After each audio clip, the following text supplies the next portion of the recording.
Welcome to Code Crush Coding. In this video, we are going to learn about optional class. So optional class are introduced in Java 8. Before Java 8, there was no class in Java called optional. So why we need optional class? So optional class is basically used to avoid the null pointer exceptions. So every Java programmer is familiar with this null pointer exception. This exception generally occurs when we get the null values. So it can result in crashing your code if you are not able to handle it using the try and catch block in a proper way, then it can lead to the crash of your code. So and it is very hard to avoid it without using too many null checks. So to prevent the null pointer exception, we need to check the null conditions. So to overcome this, Java 8 has introduced a new class optional in java.util package. So it can help in writing a neat code without using too many null checks. So by using the optional class, we can avoid the null pointer exceptions. We can also provide the alternate values that we want to provide in case of null values. So let's understand this with the help of example. So here I have a class called optional demo, and inside this class I have one main method. Now what we will do, we will first create a list and then we will filter out the elements from the list using the stream method. Okay, using stream API. So let's first declare a string. So I will declare here a list, the string. The name of list is name. Then I want to add the values inside my list, so I will say arrays dot as list, and then inside this list I will add the values. So let's add the values here: Java, then CPP, then Python.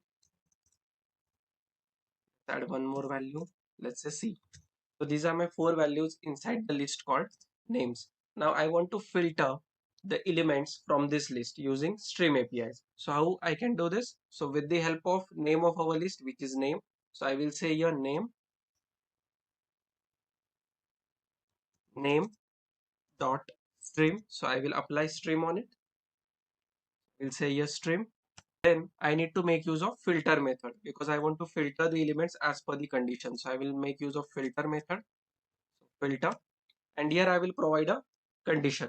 So let's say I want to filter the elements which contains the character C. Okay. So in these elements, whichever element will contain the value or the character C, it will be filtered. So I will provide here a condition using lambda expression. So let's say X. You can provide any variable name here. I am providing X. So I will say X dot contains. If X dot contains, and then I need to provide the character here. So I will say here if it contains C, then I want to filter it out. So this is my condition to filter the elements. So it will be also the case like there will be multiple elements having the value C. For example, in this case, we have two elements CPP and C.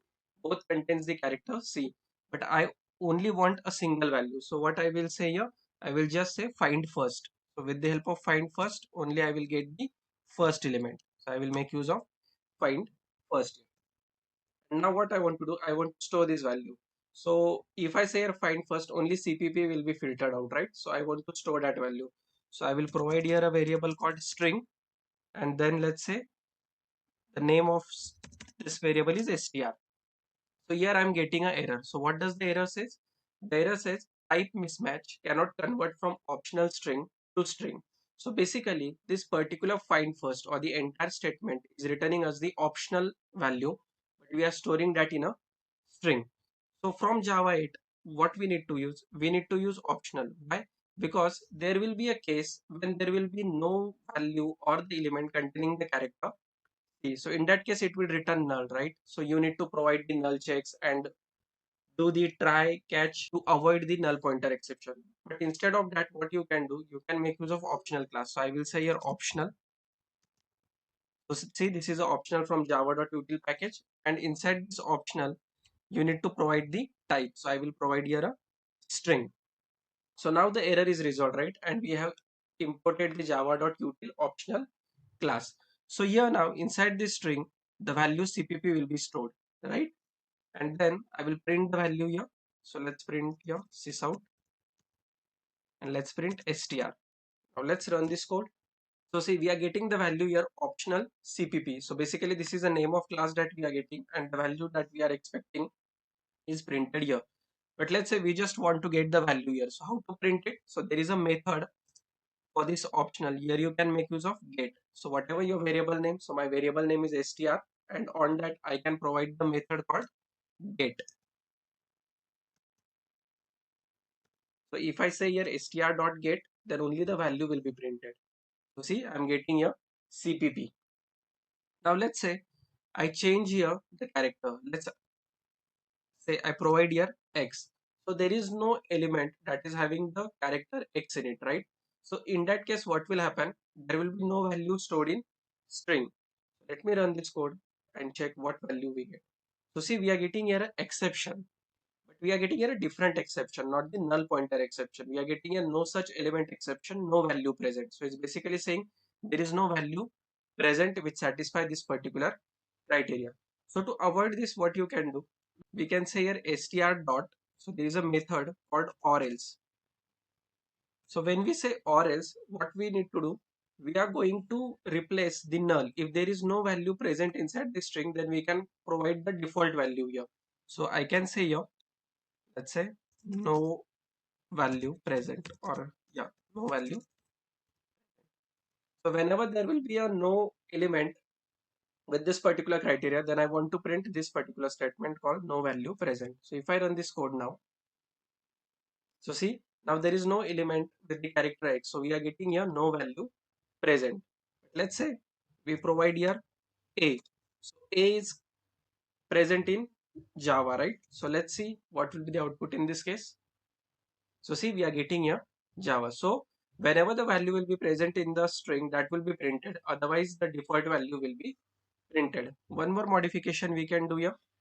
Instead of doing here, you can also do the same thing here. Whenever we get the find first, after that, we can apply the logic here of using or else. So here, what error we are getting now? So we are getting here cannot convert from string to optional string. So when we are using this or else, so this particular statement which was returning as optional earlier will now return the string. So in that case, we don't need to use this particular optional here. So we will just say string. And if I run this code now, so let's see, we are getting a Java because Java is a value that containing a, right? And if I provide here X, then in that case we will get the output as no value present. So that is the use of optional class. It is basically used to avoid the null pointer exception.